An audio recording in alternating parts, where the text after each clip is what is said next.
Selamat pagi semuanya.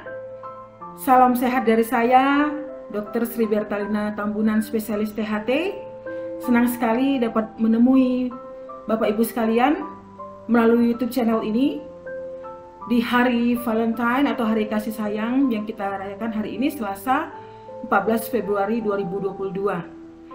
Saya membuat video ini khusus sebagai persembahan kasih sayang dari YouTube channel kesayangan kita, Indonesia Sehat TV, untuk semua teman-teman di mana kita pada saat ini sedang dalam kondisi masih pandemi COVID-19 dan kita sedang menghadapi gelombang ketiga. Video hari ini juga saya harapkan dapat menjawab pertanyaan-pertanyaan yang masuk kepada saya. Banyak yang masuk bertanya, "Dok, saya ini batuk pilek, saya ini demam, saya sakit tenggorokan. Apa yang harus saya lakukan? Apa obatnya, Dok?" Nah, beberapa hari belakangan ini saya kembali mendapat banyak pertanyaan yang serupa dengan ini. Nah, banyak pertanyaan ini ada yang bisa saya jawab, ada yang juga bisa saya jawab, terutama yang melalui konsultasi telemedicine saya, ya. Jadi dalam video ini saya akan menerangkan apa yang harus kita lakukan bila kita batuk pilek atau bila kita terdiagnosa COVID-19.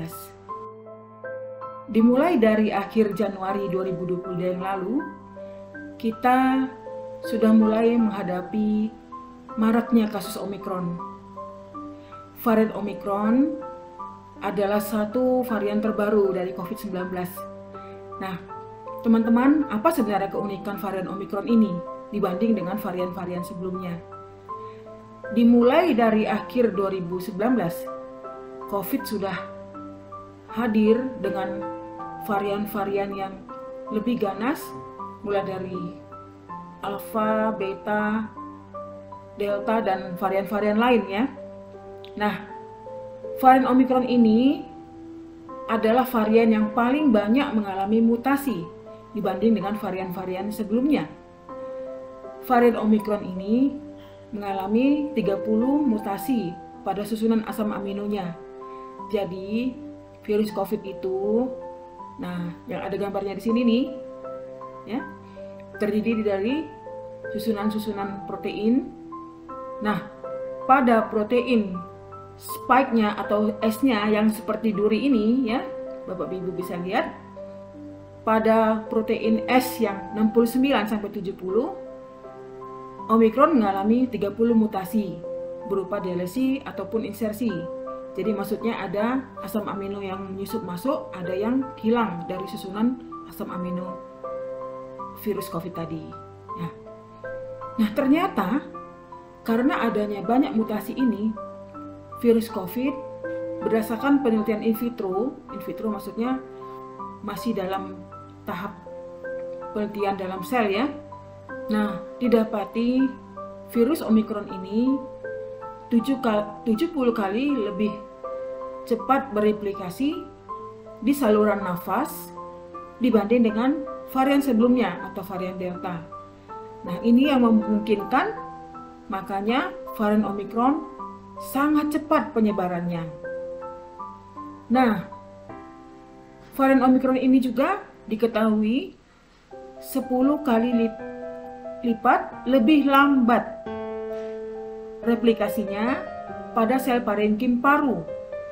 Makanya terjadinya komplikasi di paru bisa lebih sedikit. Ini juga yang membuat kemungkinan terjadinya komplikasi berat di paru-paru lebih menurun. Makanya orang-orang sering bilang varian Omikron lebih ringan.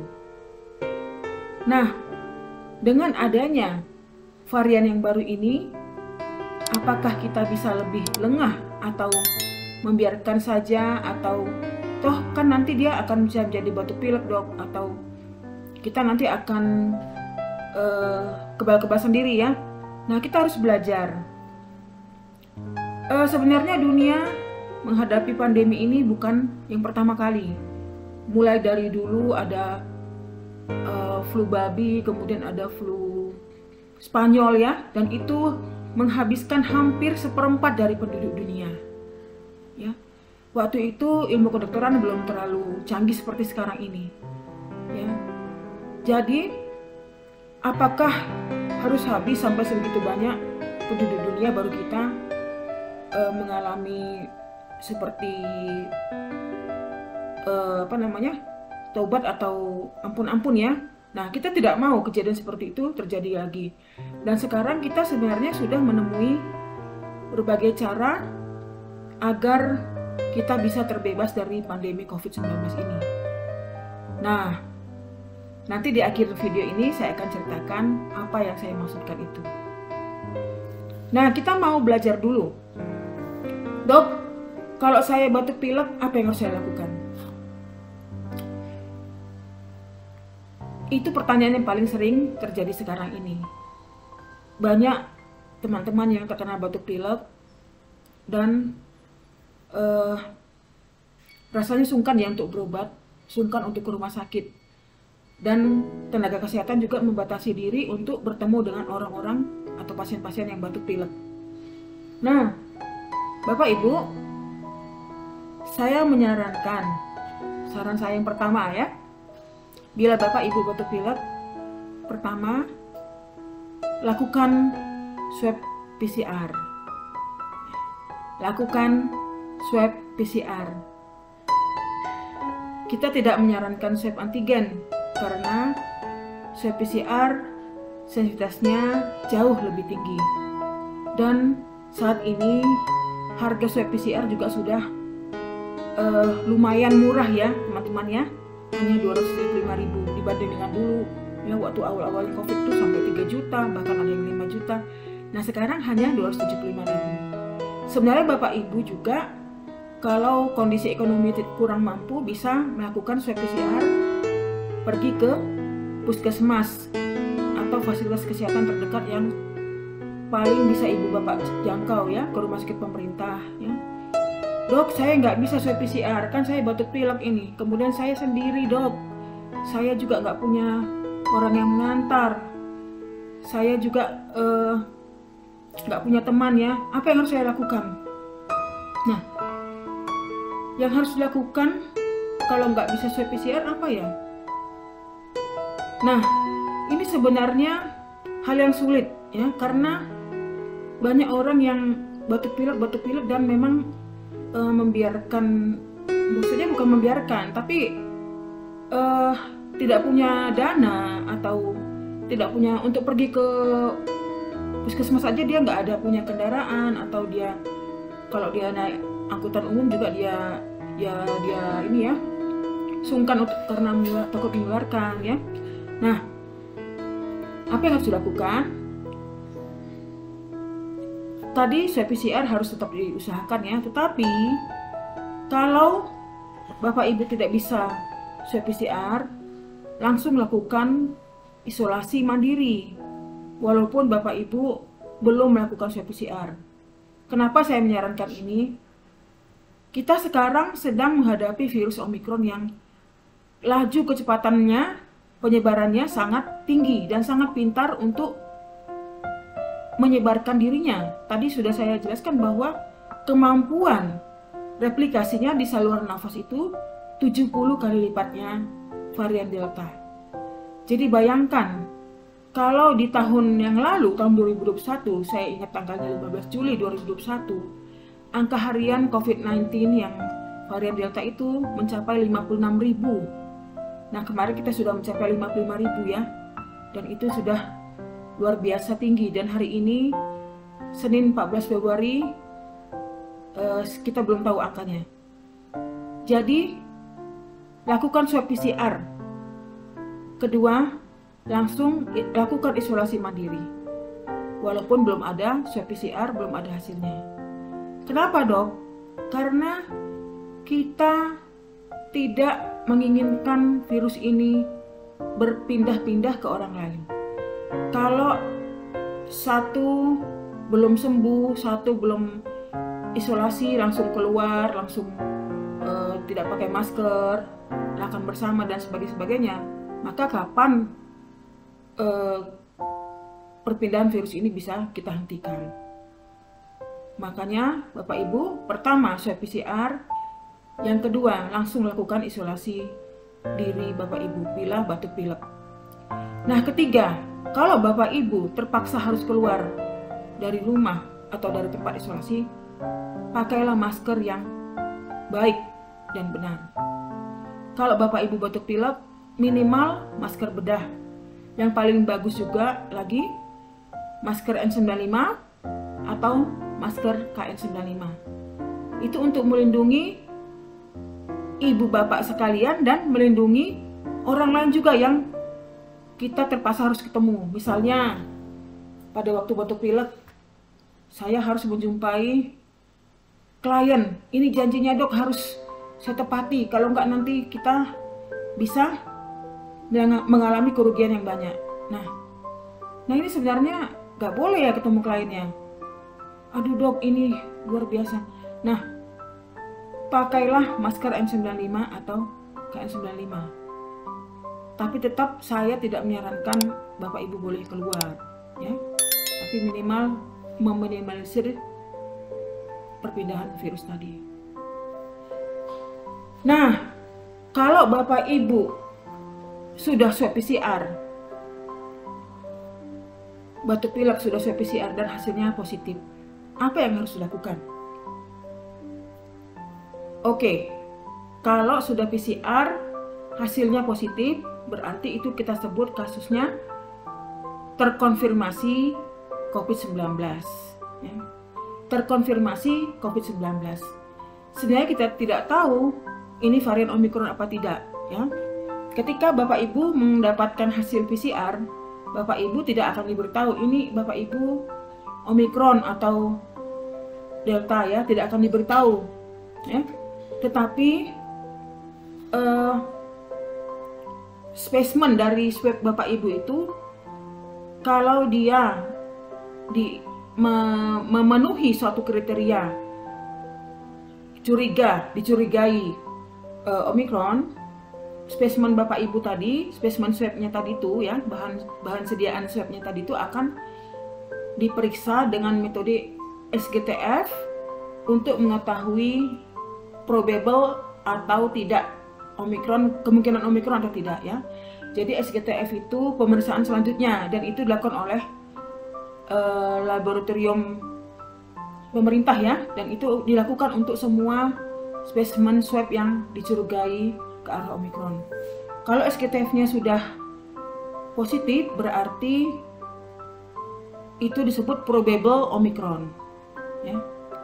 Nah, untuk mengetahui pasti Omikron apa tidak, itu harus melalui pemeriksaan selanjutnya yang disebut WGS atau sequencing, ya. Nah, kalau WGS-nya positif, itu disebut terkonfirmasi Omikron. Tetapi kalau tadi SGTF-nya sudah positif, itu 80% kemungkinan Omikron. Nah, kita tidak usah permasalahkan Bapak Ibu ini varian Omikron atau tidak. Karena di hasil PCR tadi, Bapak Ibu tidak akan mendapati tulisan bahwa Bapak Ibu terkena Omikron atau varian apapun. Tetapi hanya disebut PCR positif dengan nilai CT biasanya, ya. Dan lagi pula, dia varian Omikron atau tidak, itu obatnya sama, ya. Dok, kalau saya terkena COVID dan ini mengarah Omikron, apa yang harus saya lakukan? Nah, kita lihat, ya. Di awal tadi sudah saya sampaikan bahwa Omikron ini adalah varian dengan 30 mutasi, ya.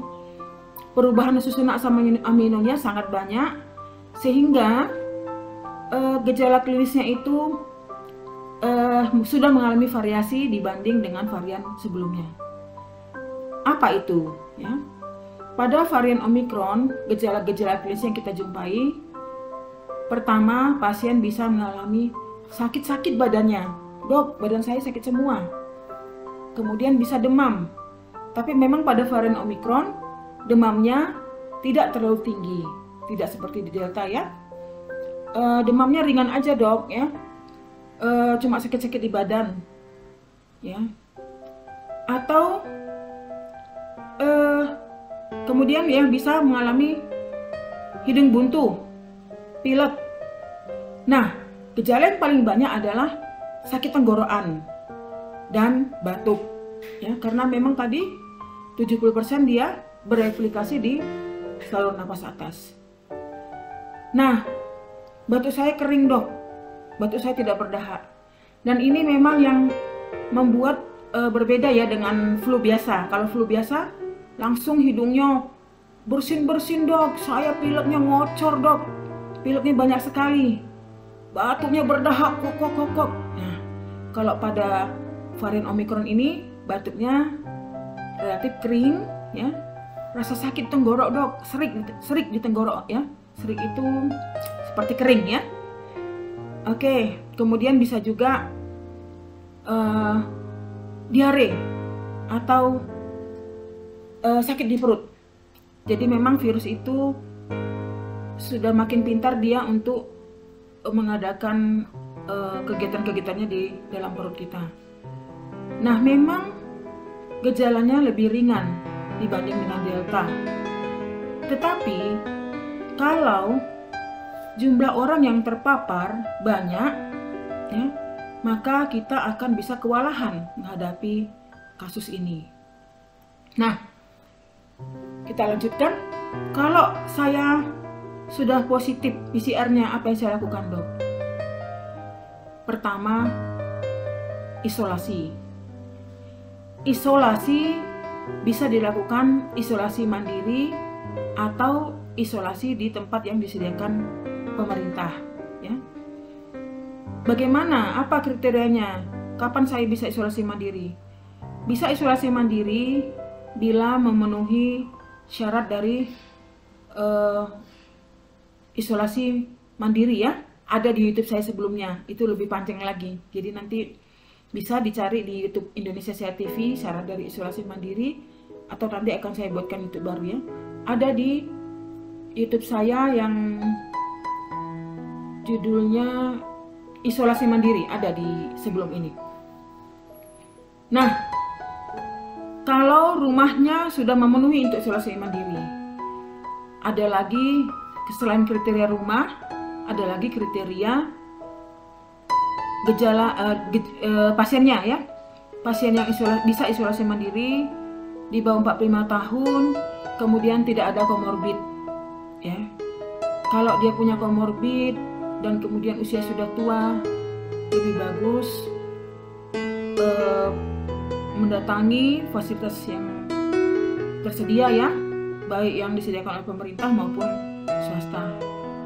Nah, pasien dengan PCR positif tadi ya, bisa dua ya. Pertama tanpa gejala, kedua dengan gejala. Pasien tanpa gejala, apa yang harus dilakukan dok? Pasien tanpa gejala artinya kita benar-benar harus ngecek ya, apakah benar tanpa gejala. Jangan-jangan dia bergejala tetapi tidak merasakan atau menyepelekan gejala-gejala itu ya. Biasanya kan ada orang yang badannya sakit-sakit dianggap wah tidak apa-apa. Tenggoroknya rasa kering, wah dianggap nggak apa-apa ya. Ada sedikit keler-keler ya, rasa ada sekret-sekret di hidung yang turun ke belakang, dianggap tidak apa-apa dan dianggap tidak bergejala. Nah, Bapak Ibu harus memastikan apakah memang benar-benar tanpa gejala ya. Kalau tanpa gejala, isolasi mandiri, kemudian bisa diberikan obat-obat suportif ya. Obat apa yang diberikan? Ya, bisa diberikan vitamin C ya. Kebutuhannya 500 mg per hari. Ini saya tuliskan di sini saja ya, Bapak Ibu bisa dibaca. Bisa diberikan berupa tablet atau tablet hisap atau vitamin C yang bersama dengan vitamin lain. Kemudian diberikan vitamin D. Vitamin D 1000 sampai 5000 unit ya. Kemudian juga bisa diberikan obat-obat suportif yang lain yang terdaftar di Balai POM. Dan juga dapat diberikan antioksidan.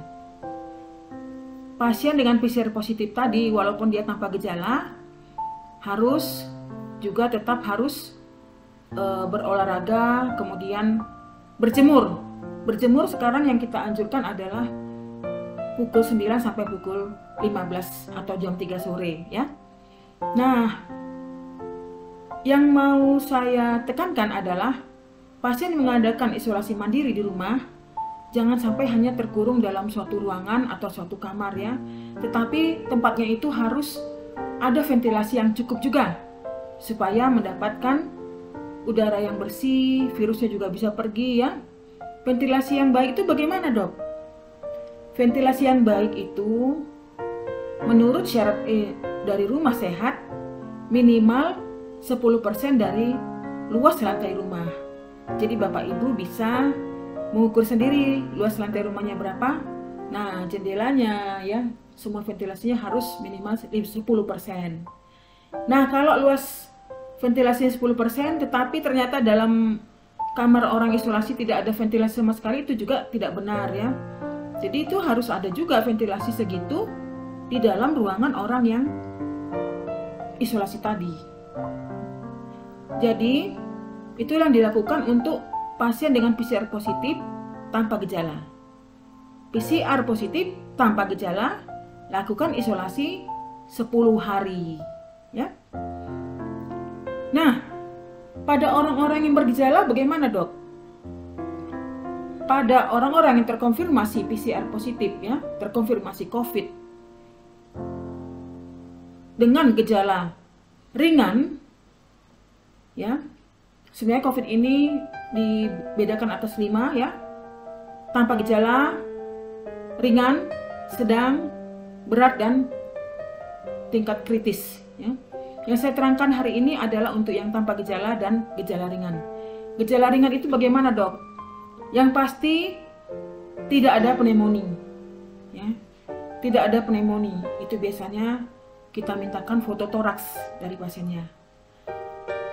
Gejala ringan biasanya batuk pilek ringan, kecapean ya, rasa capek-capek di badan, diare sedikit ya.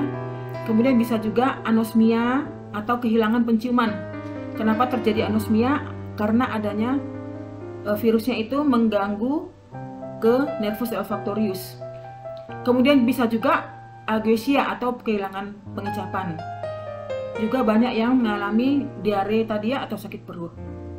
Nah, pada penderita ringan apa, Dok?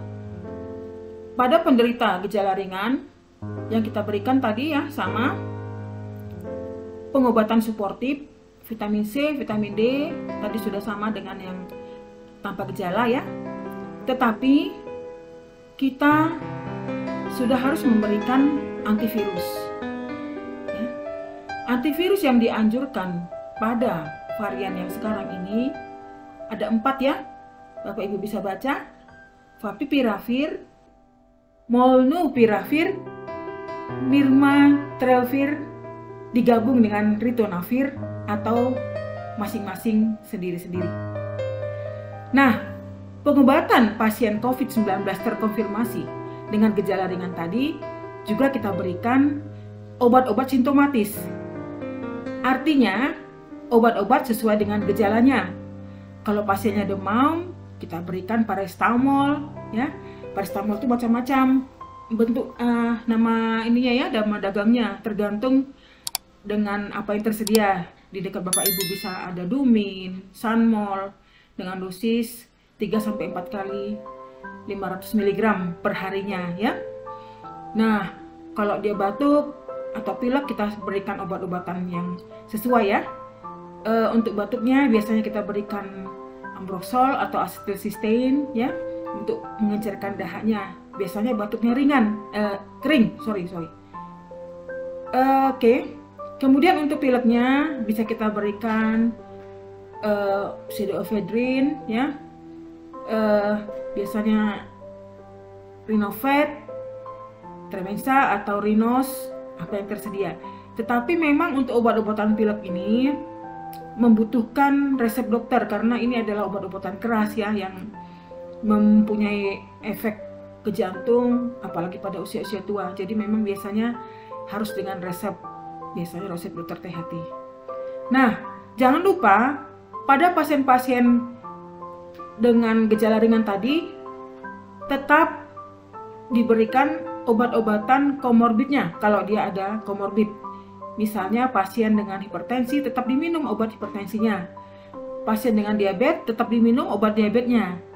Dan tetap dilakukan konsultasi dengan dokter yang menangani diabetes dan hipertensinya atau penyakit komorbid yang lain, ya. Jangan lupa, jangan sampai obat-obatan komorbidnya kelupaan untuk diminum. Nah, tetap juga penata laksanaan pada pasien terkonfirmasi COVID-19 dengan gejala ringan tadi tetap diperlakukan seperti pasien tanpa gejala tadi, ya. Pasiennya tetap berolahraga, berjemur selama 15 menit. Waktunya dipilih terserah antara jam 9 sampai jam 3 sore, ya. Nah, tetapi pasien dengan gejala ringan ini isolasinya harus lebih panjang, ya. Harus lebih panjang. Tadi kalau tanpa gejala 10 hari, kalau dengan gejala ringan 10 hari ditambah dengan lamanya waktu dia mengalami gejala.